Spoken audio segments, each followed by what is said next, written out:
babies. I am here with our standard / medium Sheepadoodle babies, and this is their puppy picking video. They are 6 weeks old now, and they will be ready to go home as early as December 7th. We do have some owners who are asking us to keep them for Christmas presents. And for all the naysayers about Christmas presents, these are people who are already on our list, and this litter just happened to be born at that time. So we can keep puppies until the 20th and 21st. Can't do anything later than that, but we can do that for those people that need some help there. This is a F1 Sheepadoodle litter. It is the shaggy coat, but non-shedding.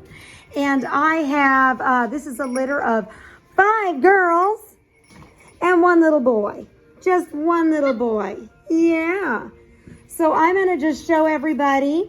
We do have the little boy and some females available. So look at you. Lime Green's playing fetch. So I'm just going to go through everybody. And my phone number is in the description box. Texting is best for me, as I am usually with loud puppies or loud children or something like that. But let's start with little orange boy.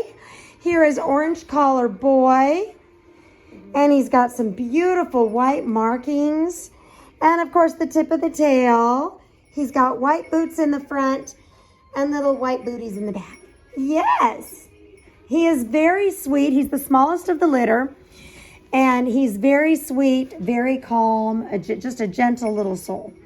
All right, let's go to Lavender Girl. The girls are all pretty much the same as far as weight goes. She has a black eye and a lot of white. White all underneath. And then the white collar. And, of course, the tip of the tail. Hi. Okay, let's see. Who's next? Okay, lime green collar. Lime green collar is a ham. She is absolutely adorable. She's chunky. Say, I'm chunky-licious. I am. Look at you. Look at you. Yeah. She has the white collar and this tiny little white on the back. And she's got the white boots in the front and the little booties in the back. Yes. Okay. Purple. This is lavender, so light purple, but dark purple. Reminds me of Moo. Yes. He was from our last litter. I think the last litter. Yeah. Anyway, she has beautiful markings. She looks a lot like her dad with the white on one side, black on the other. Lots of white. White little stockings and white boots. Look at all that white around there. And then, of course, yep, you bet it, tip of the tail. All right, let's see. Who's behind me? Light pink. Light pink is going to weigh the same as the others, but she is taller. So she has that thin body frame. She's still got a good-sized tummy. But don't chew on mommy. She's got that perfect in the middle of the face white. Lots of white here. And then look at her markings. She reminds me of a Jersey cow. That's why I call them cow puppies. Yes, cow puppies. Are we fighting over the ball? Okay, now, dark green girl, our one and only Brindle, who is sleeping. Come here, baby. Oh, lime green is going to help me get there. Okay, thank you. Well, yeah, a little more, a little more. Oh, I almost got her. I got her. Thank you. Got her. All right, this is our dark pink girl. She is a brindle color. Hi. Hi, baby girl. Hi, baby girl. She's already chosen, just for those who are asking. She's already got her home. But there she's got that one whole brindle leg, brindle in the back, and of course the tip of the tail. Gotta have the tip of the tail. 6 weeks old. They are fully weaned from their mama. So right now they're just eating their gruel. They do have teeth, We just do gruel while they're in that transition in weaning. They get gruel, and then we sprinkle solid kibble on top. And you're just going to go down in my she's got the fluffiest coat. Anyway, everybody is, I mean, we have a couple that might be a little more energy than others, but are you waving at me? Are you waving? Are you trying to get up? You want the phone? Yeah? Do you know how to work the phone? No, don't rip the paper. Don't rip the paper. Please don't rip the paper. Little orangey here is probably our most laid back. I would say, as far as laid back, it would be orange, purple, dark pink, lavender, lime green, and light pink are pretty close to, they're pretty equal. Yes, Chunk-a-Monk. She's a Chunk-a-Monk, and we love it. We love it. All right, I'm going to let you guys watch them.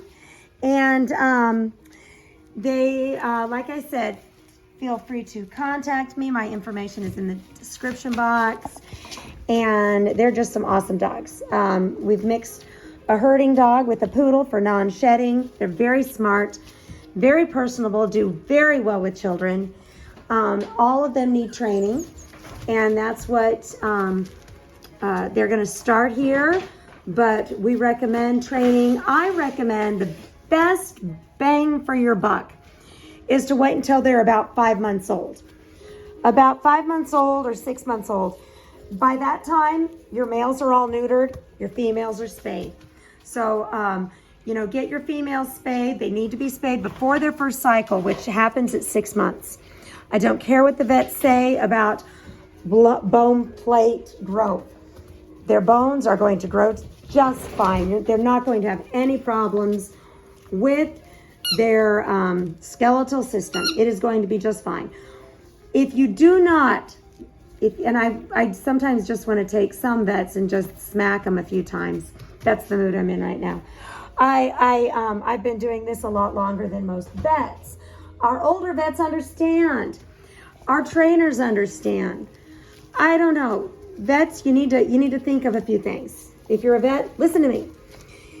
If you have a dog that has the hormones, they're going to mark their territory and or could have some aggression problems, especially in the females, not the males. The females can have aggression problems. So we need to spay before the first cycle at 6 months old. We need to neuter the males at the 5th month old. That way, who do we have here? This is our orange baby. Our one little boy. Yes, our sweet little baby boy.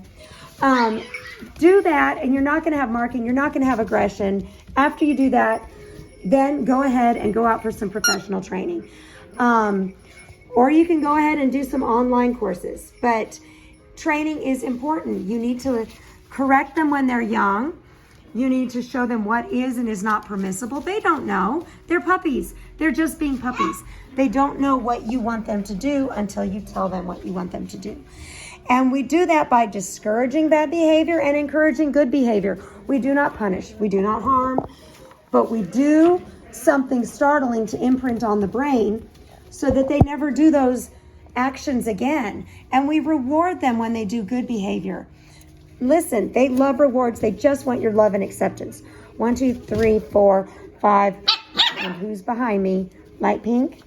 Light pink is, see, I'm getting comfy behind you, and then you move me. Look at those markings. I love that. Okay, so that's my big beef on spaying and neutering. I'm going to do it every time because it never fails. I'll get somebody that'll say, hey, my dog's acting up. And I'm like, my first question is, well, first of all, what do you describe as acting up? If they're being just a puppy, then we'll work on a puppy phase. You have to treat them like a dog, not a person, like a dog. You have to treat them like their mama would treat them.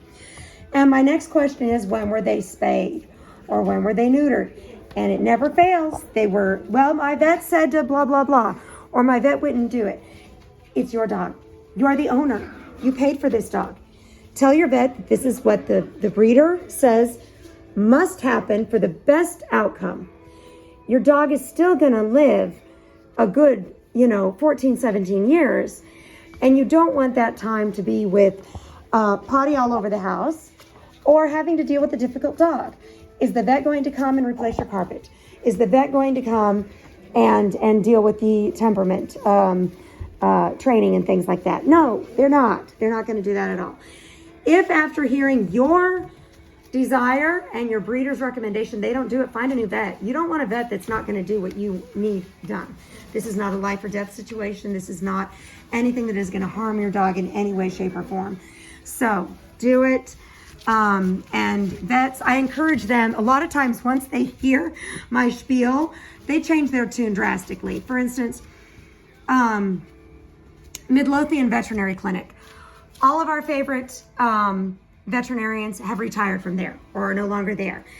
Tell them you're getting a Lamgo Farms puppy. If they don't do it, if the new vets that are there don't do it, I always say, have them give me a call. Never once has a vet given me a call. They either just say, okay, we'll do it, or they say, we don't do it, and then you just switch vets. If your vet's not going to play game with that, you need to switch vets. You need to find a vet who actually, first of all, they're not a breeder. I have veterinarians all the time call me for information. My own vet became a Bernedoodle breeder, whom I helped train, because vets don't know about puppies and breeding, and they don't know about temperaments. They just don't know. They don't know, especially when we're mixing breeds, what we're talking about. So, all right, there, I feel better. I've had my spiel on yelling about vets. No, do I have a Dexcom on my arm? I do. You can't chew off my Dexcom. No, I just put it on and we've got 10 days before I can get another one. Yeah, we don't do that. That's right. No, we don't do that. Okay, so I'm sorry. That's, you know what? I put so much time into these lines and these litters and getting the owners ready, and then a veterinarian spends 30 seconds with you and says, or most of the time it's not the veterinarian, it's just the person that answers the phone, or a tech who's answering their standard, and just say, I have a Lamgo Farms puppy, and this is their recommendation. This is in our health warranty, and this is also what I want. And that's not putting this dog in danger, and they should comply. They really should comply. Same with the shots. If they don't accept our shots, tell them to give me a call. We can get them a letter from our veterinarian saying that we know how to give shots. We know the proper temperature, procedures, yada, yada, yada for shots. And if they still have a problem and they won't call me, just switch vets. And I can give you some recommendations on veterinarians in your area that are knowledgeable and understanding and want the best for your dog, not just pay off the new building that they purchased. Okay, boy, if you can tell, I'm being a little passive aggressive, aren't I? I'm sorry, guys. I'm sorry. I'm just going to go with the lack of oxygen that I suffered during as I'm dealing with these pulmonary embolisms. Emboli, actually. Okay, ready? Say, shut up. Shut up, mommy. Yes, and let's do the video. All right, guys. Watch these babies as they fall asleep now. I will see you next week.